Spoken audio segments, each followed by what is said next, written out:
Hey guys, it's John Callan from Kuhol Motorsport, and I would like to tell you about the 5 things your race car must have. If you are building your race car or you're thinking about acquiring a race car, I think this is the topic that you must listen to and understand. Where we are coming from is that we have substantial experience building race cars, and the most recent example of that is our Project Budget Meals race car. It's a Toyota Corolla rally car with just enough components to make it have a semblance of competitiveness, and yet built at a budget that is attainable to a lot of the novice and aspiring race car motorsport competitor. But before I tell you about the 5 things that your race car must have, I would like to invite you to please like and subscribe to our YouTube channel. It really helps us a lot to allow us to make better content for you guys. So let's start with the first thing that your race car must have. But before I begin the actual list of 5, let me first emphasize the most important thing that you need to have when you are endeavoring for a race car project is that you first have to set your goals. You have to set your targets. It could be one target, it could be one goal, it could be a multiple of the objectives that you have. Let's be honest, if you are starting out on the grassroots level, you are your own race car driver, you are your own team manager, you are your own team principal. You own the car, you manage the car, and you drive the car. You are the race team yourself. So in any organization, an organization cannot live alone by just doing random things. Every great leader has to have targets, have goals for their organization. And so do you, the aspiring race car driver and the aspiring owner of a race car. Because if you don't know where you're going, you'll never get there. If you are just gonna run around like a headless chicken, you're just eventually gonna fall down flat with nothing to show for yourself. If you do not set parameters to your success, definitely you will not succeed in anything. Yet the most important thing also when you endeavor to race is that whatever you do, whatever efforts you do, you will never find satisfaction, you'll never be happy. And why are we in motorsport to begin with?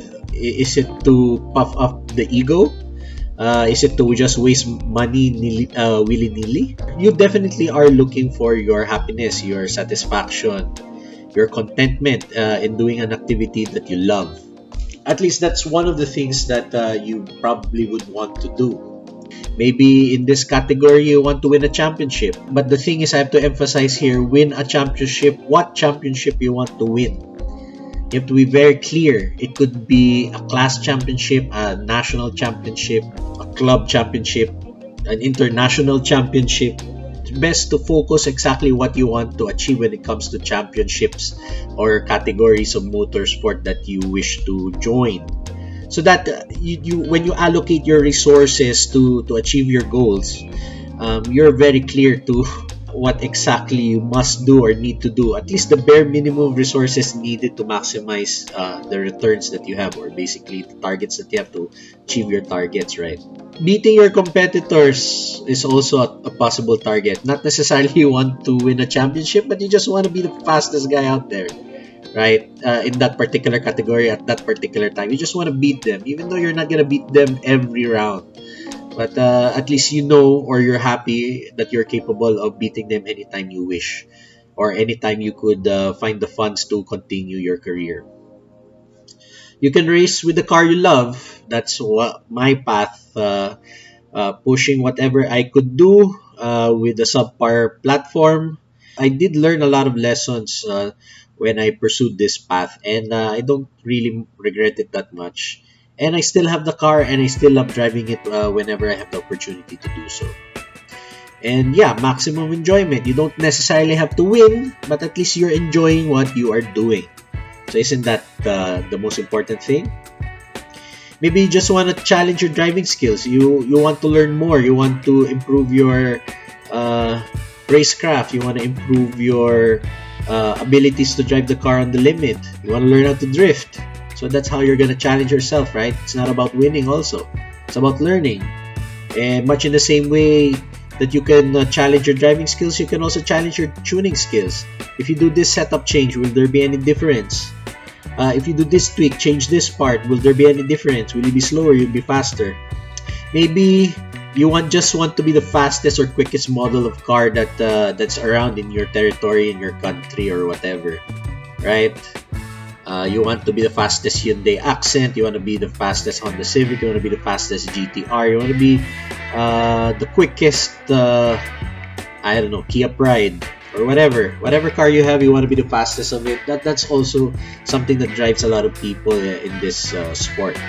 Maybe you just want to be the fastest guy in a certain track, or you just have a time target. You want to break 2 minutes in Clark, for example, which is a very difficult thing unless you're really having a fast car and you are a very capable driver. Breaking 2 seconds in BRC is easier because it's a shorter track. It can also apply to quarter mile racing. You just want to be 13-second car, 14-second car, 10-second car. So whatever your goal is, just pursue it, right? There are so many other things that you could that would drive you to do this endeavor, this racing thing, right? I just want to really emphasize this one. Make sure that you have a goal or a target on hand, because otherwise it's gonna be even more difficult for you to achieve anything. First off, you must be financially capable to run the car and prepare the car. And therefore, the platform that you have or the platform that you may choose to acquire must be affordable to prepare and field in the various motorsport races that you want to participate in. If you have unlimited bucks, you can always acquire a Formula 1 car and have a Formula 1 team manage everything for you and have the car fly in and out of various places, and you can drive wherever you wish, right? Whatever racetrack you want to go to. But if you are a budget mealer racer, you have to also be considerate of the budget that you really have. The platform that you should be looking at to use as a race car, of course, it has to be cheap to acquire. Toyota Corolla is not expensive. Normal Honda Civic, that's not a hatchback, is not very expensive. And it must have also cheap parts. You might be having issues with your car a lot, so having the ability to repair it easily and cheaply it's a boon for you. It's good also that it would be a popular platform, so you would have local tuning knowledge. Local to you, you might find a guru on your car that can really help you fix your car. If you're not a mechanic, you would probably lean towards a very good mechanic, a very good shop that can really hold your hand when it comes to preparing your car and or maintaining your car. And of course, if you want to improve the performance, you must also look for a platform that has a lot of aftermarket part support. Here in the Philippines or wherever you may be, have a budget that would be sufficient. You should not undertake such an endeavor if you don't have enough funds to accomplish this and also field your car. They say that if you have, say, a budget for preparing your car, you should at least have twice as much in order for you to afford fielding it for a year and also figuring out how to fix it when you inevitably break it. Typically, the most budget meal way to build a car, it might really cost you around 300 grand for just a dumb basic race car. Or you can acquire a race car cheaper than that, but you'll still be spending 300,000 in total fixing it up to your specifications or preferences or whatever it is required of your category that you are going to participate in. So that segues us to point number 2. Is your platform legal and competitive within the regulations in the races that you will join? For most grassroots races, there are the open class categories. So basically any car you can attempt to field. But those classes, usually open classes, do not make you eligible for national championships if you are gunning for such titles and whatnot. But if you become serious, you would be very much interested to be a national champion, or at least a club champion in the races or in the types of events that you're going to join. The three things that usually make you an open class competitor automatically is: 1, if your car is all-wheel drive; number 2, if your car is turbocharged; or 3, if your engine is kind of big.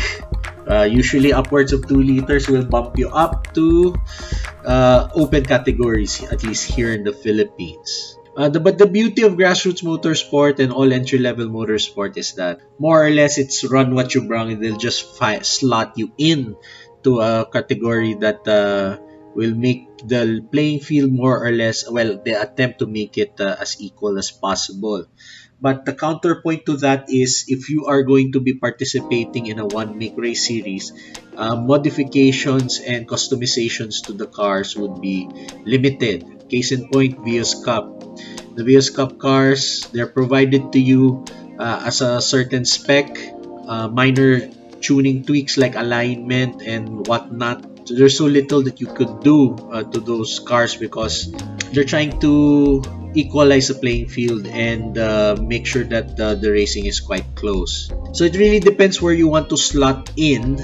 But if you are really planning to participate in the typical grassroots motorsport event in the Philippines, you also have to think how you could be competitive in this. So having availability of tuning knowledge in order for you to maximize your platform even without heavily modifying your car, that would be something that is very critical for you. The third thing you should consider that your race car should have or must have is the availability of a limited slip differential. Limited slip differential is a device inside your transmission that replaces your typical open differential. A differential basically differentiates the speed of the driven wheels. When you are cornering, usually the inner wheels have to turn less than the outer wheels. The differential allows you to have those speed changes between the inside and the outside tire while turning. If the two driven wheels are fixed, the car does not like to turn, and it will be very difficult to drive the car with a locked differential or the absence of a differential. But the problem with an open differential is, if you apply too much power in a surface that has limited traction, let's say you're racing in the wet, you're just going to spin your tires senselessly. What use is your power if you cannot put it on the ground efficiently? So a limited slip differential maximizes whatever power you have, whether you have small power or big power. Limited slip differential is a happy medium between a completely locked differential and an open differential. So that's why it's called limited slip. So it limits the slip of the wheels. If there is a lack of traction in one wheel, the LSD wants to do is to put more power towards the wheel with the most traction, irrelevant of whether it is inside or outside.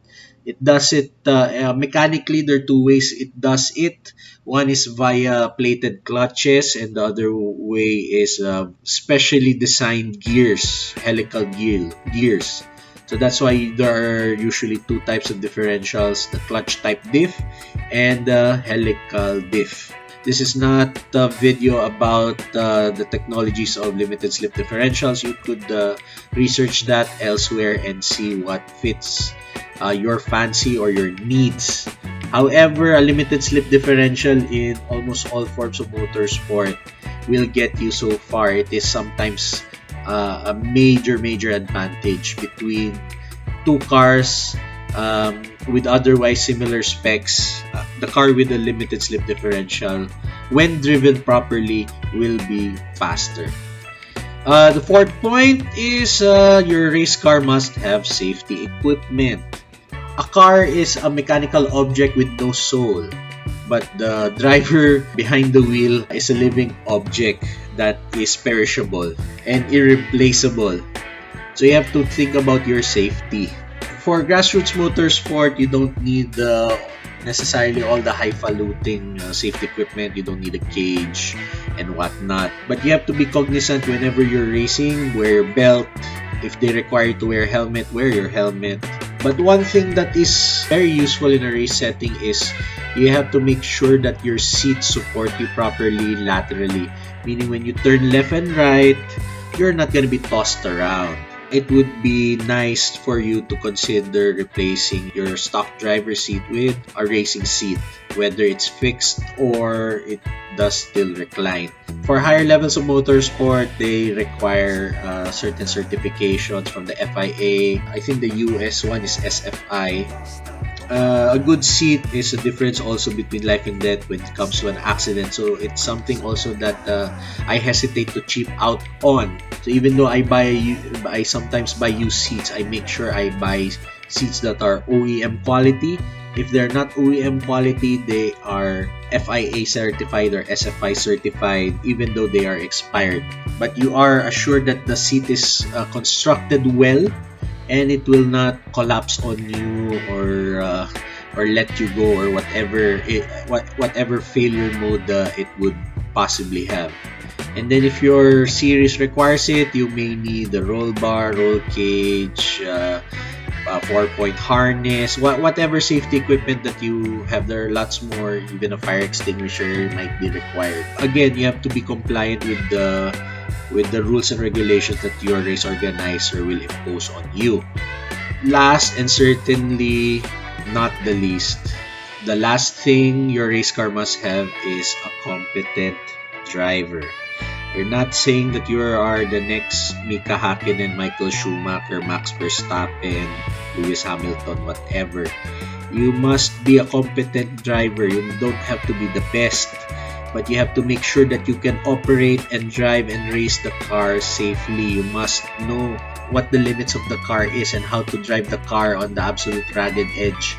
Not necessarily you mastered all the skills, but at least you must be cognizant. You must be aware that when you turn too hard, you might understeer. If you brake too hard while turning, you might pirouette the car. I mean, those are the things that a little bit of experience is useful. But experience can also be shortcutted with proper instruction. So if you find driving clinic, racing clinics, one-on-one tutorials, but with known race car drivers, whatever it is that is available to you and you can afford any higher instruction on driving that you could do, however cheap or expensive it is, I think you should seek it as much as you can. Because a fast driver in a slow car can beat a slow driver in a fast car. One program I recommend is the AAP's Motorsport Development Program, headed by Coach Vip Isada and his team of race instructors. They have definitely proven to have produced racing champions over the years that they have held the program, both locally and internationally. So yeah, those are the 5 things the race car that you have must have. There are probably more things that you need to know, but if you have any questions, please do let us know in the comments. And if you need any specialized help, I'm pleased to let you know that we are also available for direct consultation, and just do let us know on our Facebook page. We are facebook.com/Kuhol Garage. I would invite you to please like and subscribe to our YouTube channel if this is content that you like to hear more about. So anyway guys, that's it for now. I will see you guys on the next video. Anyway, ciao guys. See ya.